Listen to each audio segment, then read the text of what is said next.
महाराष्ट्रातील बैलगाडा क्षेत्रात पुन्हा एकदा मोठ्या घडामोडींना वेगळा गेल्या काही महिन्यांपासून विविध मैदानांमध्ये निर्णयावरून निर्माण झालेले वाद, काही गाडा मालकांवर झालेला आरोप असलेला अन्याय आणि घटनेच्या कामकाजावर उपस्थित होणारे प्रश्न यामुळे अनेक शर्यतप्रेमींमध्ये अस्वस्थता होती।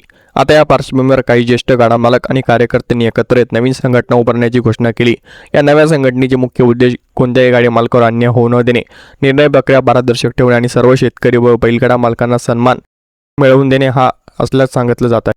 प्रसिद्ध गाडा मालक राहुल पाटील यांनी यावर भूमिका स्पष्ट करत सांगितले की अनेक वर्षांपासून बैलगाडा क्षेत्रासाठी अनेकांनी मेहनत घेतली, मात्र अलीकडच्या काळात काही निर्णयामुळे अनेक गोरगरीब गाडा मालकांमध्ये नाराजी निर्माण झाली। अनेक घटनांमध्ये योग्य पुरावे असूनही काहींनी न्याय मिळाला नसल्याचा दावा करण्यात आला। त्यामुळे या सर्व घटनांची नोंद घेण्यासाठी आणि प्रत्येकाची बाजू ऐकण्यासाठी 19 तारखेला कोरेगाव येथे भव्य आयोजित करण्यात येणार आहे। या बैठकीत महाराष्ट्रातील विविध जिल्ह्यातील गाडा मालक, आयोजक आणि ज्येष्ठ मंडळी सहभागी होणार असल्याची माहिती त्यांनी दिली। या बैठकीत प्रत्येक गाडा मालकाला आपले म्हणणं मांडण्याची संधी दिली जाणार आहे। कोणावरही अन्याय झाला असेल, कोणत्या स्पर्धेत काय घडले आणि भविष्यात अशा घटना टाळण्यासाठी कोणते नियम असावेत यावर सविस्तर चर्चा होणार आहे। राहुल पाटील यांनी स्पष्ट केले की संघटना कोणाच्या विरोधात नसून अन्यायाविरोधात आहे। जिथे योग्य निर्णय होतील तिथे विद्यमान संघटनेसोबत राहतील, मात्र चुकीच्या गोष्टी घडल्या तर त्याला विरोधही करतील।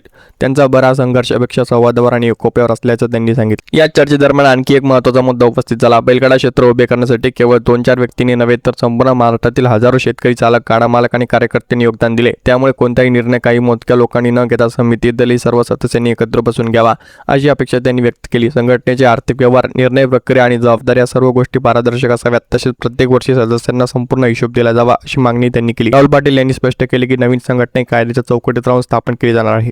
कोणत्याही प्रकारचे बेकायदेशीर काम किंवा संघर्ष निर्माण करणे हा उद्देश नाही, उलट शासनाच्या नियमानुसार संघटनेची नोंदणी करून अधिक मजबूत आणि विश्वासार्ह व्यवस्था उभी करण्याचा प्रयत्न केला जाणार आहे। यामध्ये मुंबई, ठाणे, रायगड, सातारा, सांगली, कोल्हापूर, राज्यातील इतर भागातील गाडा मालकांनी सहभागी व्हावे असे आवाहन त्यांनी केले।